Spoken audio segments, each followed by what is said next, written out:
तो ये current history और बिहार का 5वां सीरीज है। आप लोगों ने क्वेश्चन देखा भी होगा, बनाया भी होगा। ठीक है, अब हम लोग इसका एक्सप्लेनेशन भी देख लें और आपको जानकारी मिल जाएगी आपने कितना सही बनाया है। तो पहला जो प्रश्न है वो है, निम्न में से कौन सा देश 2023 में सबसे बड़ा अफीम उत्पादक देश रहा है? आपको विकल्प है अफगानिस्तान, ईरान, म्यांमार और चीन। आंसर क्या हो जाएगा? आंसर हो जाएगा सी, क्या? म्यांमार। आपको जानकारी होगी कि पहले अफीम का सबसे बड़ा उत्पादक कंट्री अफगानिस्तान था, लेकिन अफगानिस्तान की तालिबानी गवर्नमेंट ने वहां नशा पे बैन कर दिया, इसलिए अफीम उत्पादन क्या हुआ है? प्रभावित हुआ है।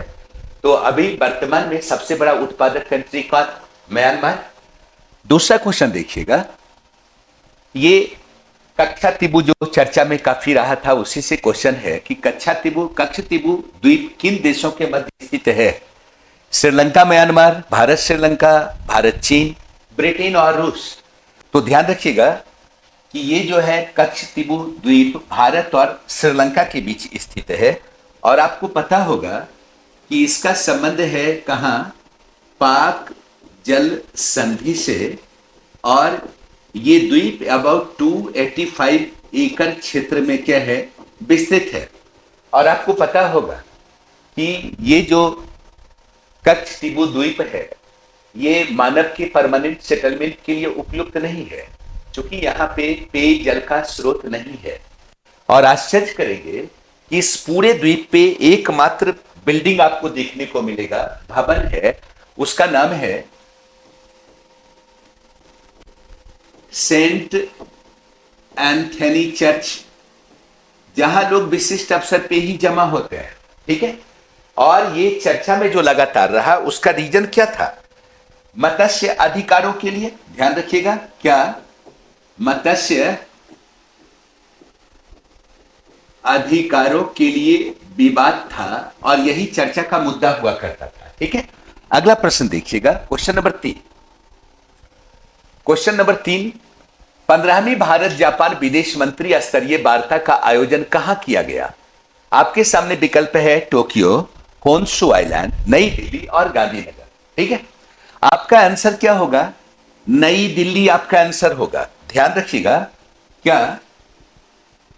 27 जुलाई 2022 में ये भारत जापान विदेश मंत्री स्तरीय वार्ता का आयोजन हुआ। कहां? नई दिल्ली में, जहां पे दोनों कंट्री के विदेश मंत्री शामिल हुआ करते थे। भारत की कौन? एस जयशंकर। और जापान की कौन?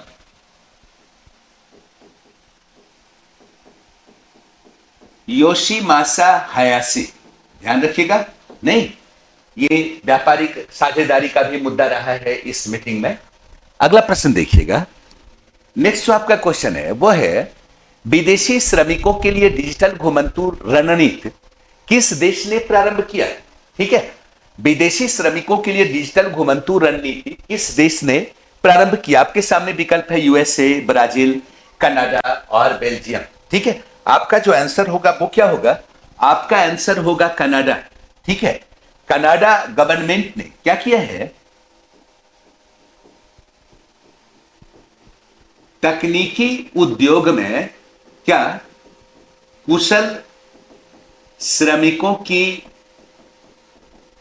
कमी को ध्यान में रखते हुए इसके समाधान के रूप में व्यवस्था दिया है, ताकि योग्य श्रमिकों की उपलब्धता बनी रहे।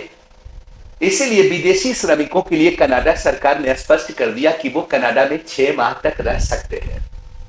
अगर उनके पास किसी नौकरी का प्रपोजल है तो वैसे स्थिति में ये 6 माह की जो निर्धारित तिथि है उससे बढ़ाई जा सकती है। ठीक है, चलिए अगला क्वेश्चन देखिएगा। नेक्स्ट जो आपका प्रश्न है वो है, प्लास्टिक उत्पाद बैग पर प्लास्टिक उत्पाद बैग पर प्रतिबंध लगाने वाला विश्व का प्रथम देश है कौन? जिसने प्लास्टिक बैग की प्रोडक्शन को बैन कर दिया। ठीक है, वो कौन सा कंट्री है? यही आपका क्वेश्चन पूछ रहा है। ठीक है, याद रखिएगा कि ये है आपका न्यूजीलैंड। आपके सामने विकल्प है ब्रिटेन, न्यूजीलैंड, नीदरलैंड और फिनलैंड। ध्यान रखिएगा कि आंसर क्या होगा, न्यूजीलैंड होगा। 1 जुलाई 2022 में, ठीक है, यहां प्लास्टिक बैग के उत्पादन पर प्रतिबंध लगा दिया गया। यद्यपि कुछ अपवाद है, जैसे सुपरमार्केट में, फार्मेसी शॉप में, ठीक है, ऐसे प्लास्टिक बैग अभी भी चल रहे हैं, लेकिन ओवरऑल प्लास्टिक बैग का प्रोडक्शन क्या हुआ, बंद हो गया। और आपको पता होगा सबसे ज्यादा प्लास्टिक बैग का प्रोडक्शन कहां होता है, उत्पादन यूएसए, ठीक है। चलिए अगला क्वेश्चन देखिएगा, क्वेश्चन नंबर 6 क्वेश्चन है, एस्टा MK1 क्या है? आपके सामने विकल्प है सूत्रग्रह, पनडुब्बी, मिसाइल और खरपतवारनाशी, ठीक है। ध्यान रखिएगा ये क्या है, मिसाइल है, ये air to air system missile है, ठीक है। ध्यान रखिएगा ये DRDO और इंडियन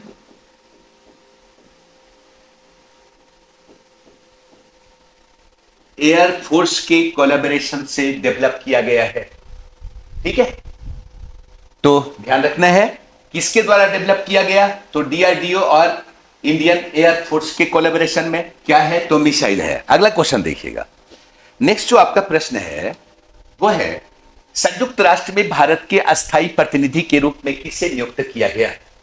संयुक्त राष्ट्र में भारत के अस्थायी प्रतिनिधि के रूप में किसे नियुक्त किया गया? आपके सामने विकल्प है रुचिरा कंबोज, अरविंदम बागची, ब्रजेश मल्होत्रा और सुंदर नैनम। ध्यान रखिएगा ये है कौन, बी, अरविंद बागची, ठीक है। नेक्स्ट देखिएगा अगला क्वेश्चन जो है, इलेक्ट्रोमैग्नेटिक रेलगन के माध्यम से ऑफशोर पोत लॉन्च करने वाला पहला देश कौन सा है, ठीक है, पहला देश कौन सा है? ये आपका जो क्वेश्चन है वो किस चीज से है, ये है अत्याधुनिक चुंबकीय हथियार से, ठीक है। ये डेवलप किया जापान ने। ये जो आप देख रहे हैं टर्म रेलगन, रेलगन क्या है, ये है अत्याधुनिक मैग्नेटिक क्या, हथियार, ओके। ध्यान रखना है आंसर क्या होगा, जापान। नेक्स्ट आइएगा क्वेश्चन नंबर 9, भारत की पहली semi high speed rapid rail का क्या नाम है, ठीक है। याद रखेंगे कि भारत की पहली semi high speed rapid rail ये शुरू किया गया कहां से, साहिबाबाद स्टेशन से, ठीक है। और इसका आंसर क्या होगा, आपके सामने विकल्प है अमृत भारत, नमो भारत, नव भारत और वंदे भारत। आंसर हो जाएगा नमो भारत, ओके। अगला देखिएगा नेक्स्ट क्वेश्चन जो आपका है, नीलगिरी तहर परियोजना किस राज्य ने शुरू किया है? नीलगिरी तहर परियोजना किस राज्य ने शुरू किया है? ध्यान रखिएगा आपके सामने विकल्प है उत्तर प्रदेश, गुजरात, महाराष्ट्र और तमिलनाडु। आंसर क्या हो जाएगा, तमिलनाडु। और यह भी ध्यान रखिएगा कि नीलगिरी तहर प्रजाति का संरक्षण और सुरक्षा इसका क्या है, मोटो है। और यह शुरुआत की गई चेन्नई सचिवालय के द्वारा, ठीक है। नेक्स्ट देखिएगा अगला क्वेश्चन आपके सामने है 11, भारत में सर्वप्रथम इफ्को नैनो तरल प्लांट किस राज्य में स्थापित किया गया? इफ्को नैनो तरल प्लांट किस राज्य में स्थापित किया गया? विकल्प है उत्तर प्रदेश, गुजरात, महाराष्ट्र और कर्नाटक। याद रखिएगा गुजरात, गुजरात में कहा, गांधीनगर, और गांधीनगर में कहा, तो एक जगह है कैलोन, यहीं पे शुरू किया गया है, ठीक है। क्या ये सर्वप्रथम इफ्को नैनो तरल प्लांट, उद्देश्य क्या है ये भी सोचने की जरूरत है। उद्देश्य क्या है, तो भारत को खाद्य उत्पादन और उर्वरक उत्पादन में आत्मनिर्भर बनाना, इसका मोटो है, ठीक है। अगला प्रश्न देखिएगा, क्वेश्चन है हंगर प्रोजेक्ट, भारत में हंगर प्रोजेक्ट किस राज्य से संबंधित है? ठीक है, आपके सामने विकल्प है बिहार, उत्तर प्रदेश, उड़ीसा और उत्तराखंड। आंसर क्या होगा, हंगर प्रोडक्ट का आंसर क्या होगा, याद रखिएगा ये डी उत्तराखंड, ठीक है। और याद रखिएगा इसमें जो सहयोगी है वो कौन है, सहयोगी है नॉर्वे, ठीक है। 3 वर्ष के लिए यह सहयोग करेगा, कब तक, 2026 तक, ठीक है। इकोनॉमिक रूप से, ठीक है, वित्तीय रूप से समर्थन है इसका। अगला क्वेश्चन देखिएगा, भारत के किस राज्य में हॉल मार्किंग सेंटर है? ए महाराष्ट्र, बी कर्नाटक, सी केरला और डी तमिलनाडु। ध्यान रखिएगा, आंसर क्या होगा? सी केरला, है ना। अगला प्रश्न देखेंगे, मेरा होंचो गबा उत्सव किस राज्य में मनाया जाता है? मेरा होंचो गबा उत्सव, होंचो गबा का मतलब होता है मिलन, मिलना, मिलाना, ठीक है। यानी ये आपके सामने विकल्प है, अरुणाचल प्रदेश, मणिपुर, मिजोरम और मेघालय। ये पर्व है कहां का? उत्सव कहां का है? मणिपुर का है। और मुख्य जो उद्देश्य है इस उत्सव का वो क्या है? सामाजिक स्तर पे एकता कायम करना, मिलना, मिलाना, ठीक है। चलिए अगला क्वेश्चन देखिएगा, क्वेश्चन नंबर 15, यूनेस्को ने किस शहर को साहित्य का शहर घोषित किया है? विकल्प है कोझिकोड, इलाहाबाद, लखनऊ और गांधीनगर। आपका आंसर क्या होगा? कोझिकोड साहित्य का शहर घोषित किया। इसी प्रकार यूनेस्को ने संगीत का भी शहर घोषित किया, किसे? ग्वालियर को। ध्यान रखिएगा। नेक्स्ट क्वेश्चन आइए, अगला जो आपका प्रश्न है वो है हड़प्पा सिविलाइजेशन से, है ना। क्वेश्चन पूछ रहा है हड़प्पा सभ्यता संबंधी स्थलों के संदर्भ में सही कथन का चयन करें। देखिएगा, ये कूट बेस्ड क्वेश्चन है। पहला जो स्टेटमेंट है वो हड़प्पा का सबसे छोटा स्थल अलाहादीनो। ध्यान रखिएगा, यह स्टेटमेंट ठीक है ना। चूंकि आपको जानकारी होगी कि हड़प्पा सभ्यता का सबसे बड़ा साइट, ओवरऑल सभ्यता का बड़ा साइट जो है वो क्या है? मोहनजोदड़ो है ना। और आपको यह भी जानकारी होगी कि हड़प्पा सभ्यता का सबसे छोटा जो स्थल है वो आपका एक पोर्ट टाउन है, उसका नाम है अलाहादीनो, कहां? सिंध में है, ठीक है। इसका मतलब यह सही है। दूसरा, भारत स्थित हड़प्पा सभ्यता का सबसे बड़ा स्थल है राखीगढ़ी। आपको जानकारी होगी कि हड़प्पा सभ्यता का सबसे बिगेस्ट साइट जो आज वर्तमान भारत में है वो कौन है? राखीगढ़ी है। दूसरा बड़ा स्थल कौन है? धौलावीरा है। ध्यान रखिएगा, इसका मतलब ये भी सही है स्टेटमेंट। अच्छा, आगे तीसरा जो है वो है घग्गर हकरा साइट में सर्वाधिक आबादी का बसाव था। पहले जब तक भारतीय क्षेत्र में एक्सकेवेशन नहीं हुआ था तब तक पुरातत्व शास्त्रियों को यही जानकारी थी कि हड़प्पा सभ्यता का सर्वाधिक विस्तार किधर है? सिंधु क्षेत्र में है। लेकिन स्वतंत्रता बाद जैसे ही आप देखते क्या है, कालीबंगा क्षेत्र से एक्सकेवेशन की शुरुआत हुई, तब बिल्कुल स्पष्ट हो गया कि घग्गर हकरा लाइन ही सर्वाधिक आबादी का क्षेत्र है, ठीक है। इसका मतलब आंसर क्या हो जाएगा? आंसर हो जाएगा डी, 1, 2, 3 तीनों सही है ना। अगला क्वेश्चन देखिए, प्रश्न है हड़प्पा सभ्यता संबंधी स्थलों के संदर्भ में सही कथन का चयन करें, है ना। हड़प्पा सभ्यता संबंधी स्थलों के संदर्भ में नहीं, सॉरी। हाँ, क्वेश्चन है 17, हल के मॉडल का प्रमाण किस स्थल से मिला है? ध्यान रखिएगा, अभी तक बीपीएससी 2-3 बार पूछा है टेराकोटा के हल के मॉडल का प्रमाण, और विकल्प के तौर पे बनवाली था तो हम लोग बनवाली मानते थे। इसलिए ध्यान रखिएगा कि बनवाली से भी टेराकोटा के हल के मॉडल का प्रमाण मिला है।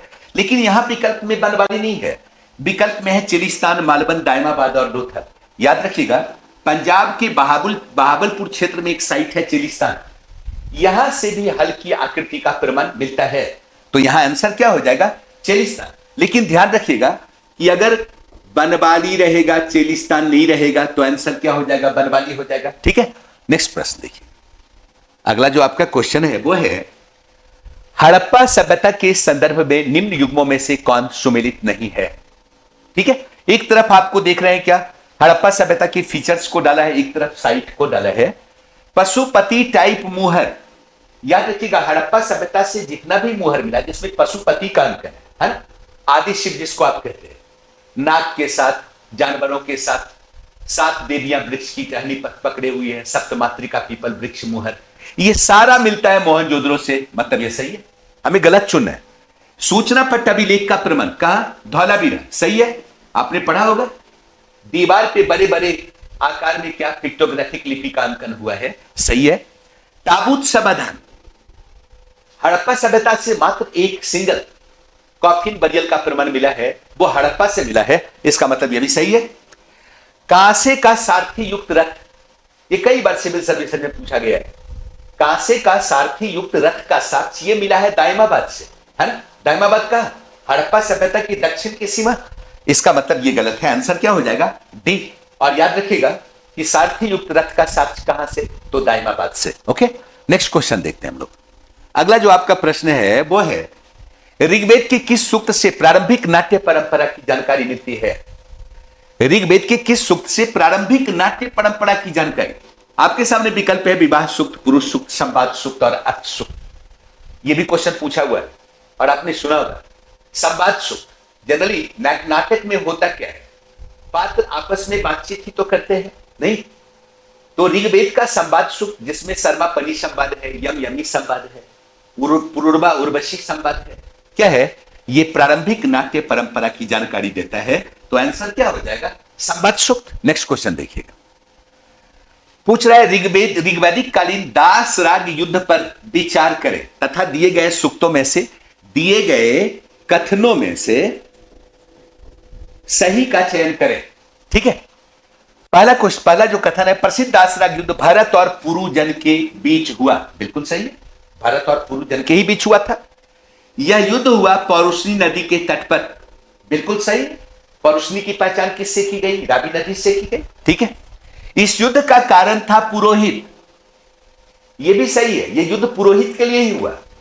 जब वशिष्ठ ने क्या किया, अपना यजमान बदल दिया, है ना, तो युद्ध हुआ। और आपको पता होगा कि अंतिम जीत किसकी होती है, भरत जन की होती है। भरत जन का राजा कौन, सुदास। चलिए, तो आपका आंसर क्या हो जाएगा, इसका मतलब है कि तीनों सही है, 1 2 3, यानी कि आंसर हो जाएगा डी। अगला प्रश्न देखिएगा, चाबुक, अंकुश और आरा किस वैदिक देवता का अस्त्र था? चाबुक, अंकुश और आरा किस वैदिक देवता का अस्त्र था? आप याद कीजिए, सूर्य का उगना और डूबना, सूर्य का उगना और सूर्य का डूबना सुनते होंगे, क्या है, सूर्य के हर एक पार्ट का अपना एक अलग अलग नाम है ना? जैसे ये सारे सूर्य मंडल के देवता है, यानी शुरुआती दौर में सूर्य का उगना, अबाउट 5 बजे सूर्य की लालिमा, क्या उषा सूर्य की प्रेयसी है। जस्ट उषा के बाद तत्काल में उतरने वाला सूर्य कौन, यानी 6-7 बजे का सूर्य, क्या कहते हैं, अश्विन कहते हैं। आरोग्य स्वास्थ्य का देवता है, जिसको क्या कहा गया, जैसे भेषक कहा गया ऋग्वेद में, चिकित्सक कहा गया। जस्ट 8-9 बजे का सूर्य, उसे क्या कहा गया, मित्र कहा गया, जिस वक्त लोग अपने अपने वर्क में लग जाते हैं, काम पे लग जाते हैं, है ना, वो भी क्या है, सौहार्द्रता का देवता है। मध्याह्न का सूर्य क्या कहते हैं, सविता कहते हैं, जिसके लिए ऋग्वेद में क्या है, गायत्री मंत्र का उल्लेख हुआ है, सुनते हो। और अपराह्न का सूर्य, डूबता हुआ सूर्य, इसे हम क्या कहते हैं, इसे हम पूषण कहते हैं। और ये क्या है, ये राहगीरों का देवता है, ये जानवरों का देवता है। कहा जाता है इस वक्त तक चरवाहों को घर लौट जाना चाहिए, जानवरों को घर लौट जाना चाहिए, है ना, थोड़ा बहुत प्रकाश है। इसी का अस्त्र है क्या, चाबुक, अंकुश और आरा। अगला क्वेश्चन देखिए, यानी आंसर क्या होगा, बी। नेक्स्ट क्वेश्चन देखिएगा, प्रसिद्ध मही सूक्त किस वेद से संबंधित है, रिलेटेड है। मही मतलब क्या होता है, भूमि। हो सकता है क्वेश्चन में पूछ दे भूमि सूक्त, ठीक है, तो मही सूक्त हो या भूमि सूक्त हो, एक ही है। और ये क्या है, अथर्ववेद का महत्वपूर्ण सूक्त है। कह सकते हैं कि विश्व में पहली बार अगर ऐसी अवधारणा आई तो मही सूक्त में क्या, भूमि हमारी माता है और हम इसके संतान हैं, यानी मदरलैंड का कंसेप्ट पहली बार यही देखने को मिलता है। ओके, नेक्स्ट देखिएगा, क्वेश्चन नंबर 23, भारत के किस शासक ने अपने राज्य में मुसलमानों पे तुरस्क दंड कर लगाया? तुरस्क दंड कर लगाया, पालों ने, प्रतिहारों ने, राष्ट्रकूटों ने और चालुक्यों ने। ध्यान रखिएगा, आप लोग पढ़े होंगे क्या भाई, तो सल्तनत काल में मुस्लिम शासक जिम्मियों पे जजिया कर लगाते थे। जिम्मी कौन, गैर मुसलमान, है ना भाई, आपको हम संरक्षण दे रहे हैं तो इसके एवज में हमको टैक्स चाहिए, क्या कहलाया, जजिया कहलाया, यानी गैर मुसलमानों पे लगने वाला कर। इसी पैटर्न पे प्रतिहार शासकों ने अपने क्षेत्र में मुसलमानों पे क्या लगा दिया, तुरस्क दंड लगा दिया कि भाई हम आपको संरक्षण दे रहे हैं, आप हमको कर दीजिए। ठीक है, अगला प्रश्न देखिएगा, मध्यकाल में शब्द फनम किसे निर्देशित करता है? फनम सिक्कों को, गिल्ड सिस्टम को, गुप्तचर को, मापतौल की इकाई है। याद रखिएगा, फनम क्या है, ये एक प्रकार का सिक्का है। ठीक है, अगला क्वेश्चन देखते हैं हम लोग। आपके सामने क्वेश्चन है, सल्तनत काल के किस सुल्तान ने सर्वप्रथम लोक निर्माण विभाग की स्थापना की? याद कीजिएगा, लोक निर्माण विभाग एक शब्द आता है सल्तनत काल में, क्या? दीवाने इमारत, दीवाने इमारत। और ये विभाग को डेवलप किया था कौन? फिरोज तुगलक ने। ठीक है, ये पुराने इमारतों का जीर्णोद्धार होता था, इसी के माध्यम से नवीन भवनों का निर्माण होता था। ठीक है, चल अगला क्वेश्चन देखते हैं। सल्तनत काल में हस्म ए कलब क्या है? सल्तनत काल में हस्म ए कलब क्या है? इसी को कहा गया है, याद रखिएगा, हस्म ए सुल्तानी। क्या? हस्म ए सुल्तानी। एक ही है, सुल्तान की सेना यानी केंद्रीय सेना, है ना? तो आंसर क्या हो जाएगा? ए, केंद्रीय सेना। नेक्स्ट देखते हैं हम लोग। ये क्वेश्चन मॉडर्न से है कि ब्रिटिश भू राजस्व व्यवस्था के संदर्भ में गलत कथन का चयन करें। आपको इसमें से गलत चुनना है, कौन सा गलत है? ए लिख रहा है हॉल्ट मैकेंजी ने मनसबदारी व्यवस्था का सिद्धांत दिया। बिल्कुल सही है, आप जानते होंगे कि मनसबदारी व्यवस्था का प्रिंसिपल किसने दिया था? हॉल्ट मैकेंजी ने दिया था। ठीक है, ये ठीक है। दूसरा, मार्टिन बर्ड्स की योजना के तहत महालबाड़ी व्यवस्था को लागू किया गया। आपको मालूम होगा 1833 में बर्डे योजना के तहत महालबाड़ी व्यवस्था को लागू किया गया नॉर्दर्न इंडिया में, उत्तर प्रदेश में, मध्य प्रदेश के हिस्से में, है नॉर्थ वेस्ट में। ओके, सी है, यह ब्रिटिश भारत के 51% भूभाग पर लागू किया गया।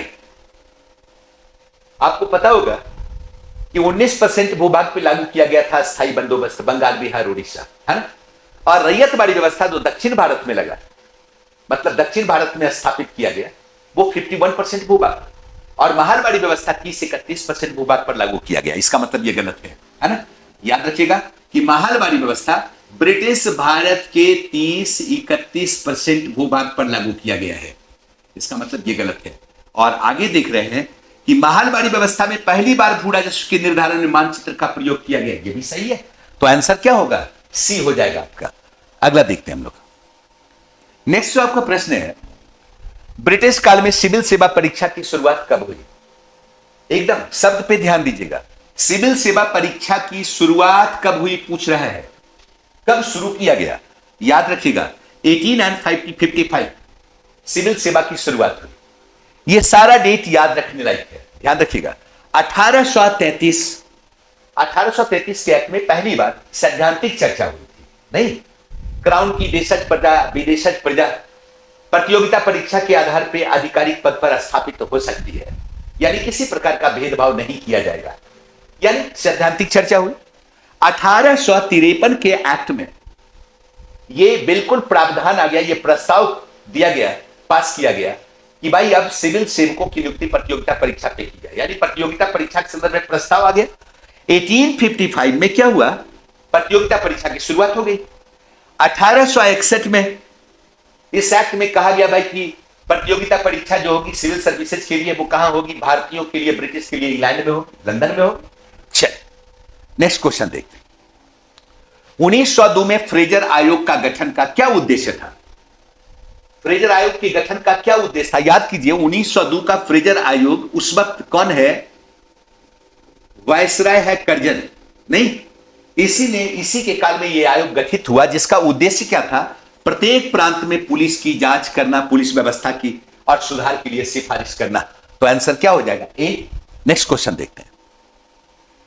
कॉर्नवालिस के अस्थायी बंदोबस्त के संदर्भ में सही कथन का चयन करें। आपने अस्थायी बंदोबस्त के बारे में पढ़ा होगा, बंगाल, बिहार, उड़ीसा में, है ना? ये कूट बेस्ड क्वेश्चन है। पहला, यह व्यवस्था ब्रिटिश भारत के 19% भूभाग पर लागू हुआ, सही है? नहीं। दूसरा, यह व्यवस्था 1970 में लागू किया गया, जिसे 1793 में अस्थायी कर दिया कॉर्नवालिस ने, सही है? इस व्यवस्था में जमींदारों को जमींदारी आनुवांशिक रूप से प्राप्त की गई थी, यह भी सही है। आपने पढ़ा होगा संसद के कि भाई अगर जमींदार फिक्स डे, फिक्स टाइम पे अगर लगान अदा कर देते हैं, उनकी जमींदारी बरकरार रहेगी, और अगर वो लगान अदा नहीं करेंगे, उनकी जमींदारी क्या कर दी जाएगी? नीलाम कर दी जाएगी। इसका मतलब है कि अगर वो टाइम बॉन्ड लगान दे रहे हैं तो उनकी जमींदारी कंटिन्यू करेगी आनुवांशिक तौर पर, ठीक है? इसका मतलब आंसर क्या हो जाएगा? डी, 1, 2, 3। नेक्स्ट आइएगा। क्वेश्चन है, कॉर्नवालिस द्वारा अपनाया गया अस्थायी बंदोबस्त का क्या उद्देश्य नहीं था? ध्यान दीजिएगा, क्या उद्देश्य नहीं था पूछ रहा है। आपको पता होगा कि भारत में बंगाल, बिहार, उड़ीसा में बंदोबस्ती के लिए कॉर्नवालिस भी सोच रहा था, तो ब्रिटेन में भी कई अधिकारी थे जो इस मुद्दे पर विचार कर रहे थे।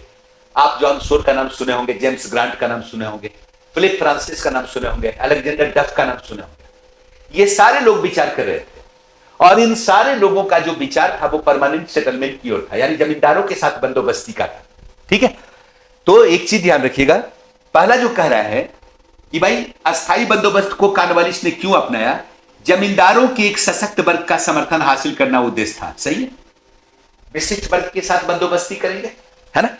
दूसरा, एक सुनिश्चित आय की प्राप्ति होगी, कोई एडमिनिस्ट्रेटिव खर्च नहीं होगा, सारा वर्ग जमींदार करेंगे, और एक फिक्स रकम जो ऊंची बोली के आधार पर फिक्स हुआ है वो ईस्ट इंडिया कंपनी को मिलेगा 2.68 करोड़, है ना। ये भी सही है। कृषि को प्रोत्साहन, लगभग लोगों ने यही एडवाइस दिया था कि अगर जमींदारों के साथ बंदोबस्ती करेंगे तो जमींदार किसानों को प्रोत्साहित करेंगे कृषि के लिए। यह अलग बात है कि ऐसा हुआ नहीं, लेकिन उद्देश्य यही था, इसका मतलब यह भी सही है। ग्राम प्रशासन को सुदृढ़ करना, ऐसी कोई मंशा नहीं थी। तो कौन सा गलत है चुनना है, तो आंसर क्या हो जाएगा? डी। नेक्स्ट आइएगा, अगला जो आपका प्रश्न है वो है काफी फेमस रिवोल्ट है 1860-61 का नील विद्रोह के संदर्भ में गलत कथन को आपको चुनना है। इस विद्रोह का नेतृत्व किया विष्णु चरण विश्वास और दिगंबर विश्वास ने। सही है, याद रखिएगा, विष्णु चरण विश्वास और दिगंबर क्या? विश्वास ने, है ना, ये सही है। दूसरा है, बी है, दीन बंधु मित्र की रचना नील दर्पण इसी घटना पर आधारित है। ये भी सही है, ठीक है। सी, 1860 में एक नील कमीशन का गठन हुआ था जिसमें एक भारतीय थे, चंद्रमोहन चट्टोपाध्याय। बिल्कुल सही है। इस नील कमेटी में 3 ब्रिटिश हुआ करते थे और एक बंगाली हुआ करता था। वो बंगाली कौन था? चंद्रमोहन चट्टोपाध्याय था, ठीक है। और इस विद्रोह का मुख्य कारण था मजिस्ट्रेट हेमचंद्राकन के द्वारा किसानों का विरोध करना। याद रखिएगा, इस विद्रोह में अफवाह की भूमिका है, और अफवाह यही था कि एक क्षेत्रीय मजिस्ट्रेट हेमचंद्राकर ने किसानों के पक्ष में बहस किया, किसानों के पक्ष में क्या किया? अपना विचार दिया, और इसी अफवाह के कारण रिवोल्ट होता है। इसका मतलब ये गलत है, आंसर क्या हो जाएगा? डी। नेक्स्ट देखिए, कर्जन द्वारा प्रस्तावित बंगाल विभाजन की जानकारी भारतीयों को कब मिली? ये सारा डेट से क्वेश्चन पूछा गया है, ध्यान रखिएगा। कर्जन द्वारा प्रस्तावित बंगाल विभाजन की जानकारी भारतीयों को कब मिली? आपको पता ही होगा। कर्जन ने स्पष्ट तौर पे कहा था, भाई बंगाल बहुत बड़ा सा स्टेट है, प्रशासनिक व्यवस्था को स्थापित करने के लिए इसका विभाजन जरूरी है, लॉ एंड ऑर्डर को मेंटेन करना है। लेकिन उसका उद्देश्य क्या था? उसका उद्देश्य था बंगाल को डिवाइड कर देना। क्यों? राष्ट्रवाद को कमजोर करने के लिए, है। इसके बारे में जानकारी लोगों को मिली कब? 3 दिसंबर 1903, यानी इसने बंगाल के विभाजन का निर्णय लिया। 19 जुलाई 1905 को बंगाल विभाजन की घोषणा की गई, और यह बंगाल विभाजन एक्शन में आया कब? 16 अक्टूबर 1905 को। और जस्ट इसके बाद भारतीयों ने प्रतिक्रिया व्यक्त की कलकत्ता की टाउन हॉल में, कब? 7 अगस्त 1905 को। सारे डेट से क्वेश्चन पूछा हुआ है। इसका जो आंसर है क्या होगा? भारतीयों को जानकारी कब मिली? 3 दिसंबर 1903 को, ठीक है। चलिए अगला क्वेश्चन देखिएगा। स्वदेशी बहिष्कार आंदोलन के दौरान स्थापित Indian society of oriental art के द्वारा प्रथम छात्रवृत्ति किसे दी गई? ठीक है, आपके सामने विकल्प है अवनींद्रनाथ टैगोर, रविन्द्रनाथ टैगोर, नंदलाल बोस और नंदलाल घोष, ठीक है। ध्यान रखिएगा, 1906 की बात है। बंगाल विभाजन के बाद जो स्वदेशी बहिष्कार आंदोलन हो रहा था, उस वक्त अवनींद्रनाथ टैगोर ने भारतीय आर्ट पे पाश्चात्य आर्ट के प्रभाव को समाप्त करने के लिए उन्होंने एक संस्था बनाई थी, Indian society of oriental art. याद रखिएगा, Indian society of oriental art की स्थापना किसने किया? अवनींद्रनाथ टैगोर ने। और इसकी प्रथम छात्रवृत्ति किसको मिली? नंदलाल बोस को, ठीक है। अगला क्वेश्चन देखिएगा, निम्नलिखित में से कौन, निम्नलिखित युग्मों में कौन सुमेलित नहीं है? एक तरफ पत्र का नाम है, दूसरी तरफ उसके संपादक का नाम है। किनका वो पत्र है? फ्री हिंदुस्तान पत्रिका, तारकनाथ दास, सही है। सर्कुलर, ये आजादी पत्रिका, रामनाथ पुरी, सही है। सारे लोग विदेश में रहते थे, कनाडा में रहते थे, ठीक है। और स्वदेश सेवक पत्रिका, जीडी कुमार, स्वदेश सेवक, इनकी संस्था भी थी। और इंडियन सोशोलॉजिस्ट, मैडम कामा, नहीं, आंसर यही होगा। द इंडियन सोशोलॉजिस्ट के किनका अखबार है? याद रखिएगा, श्याम जी कृष्ण वर्मा। ठीक है, चलिए अगला क्वेश्चन देखते हैं हम लोग।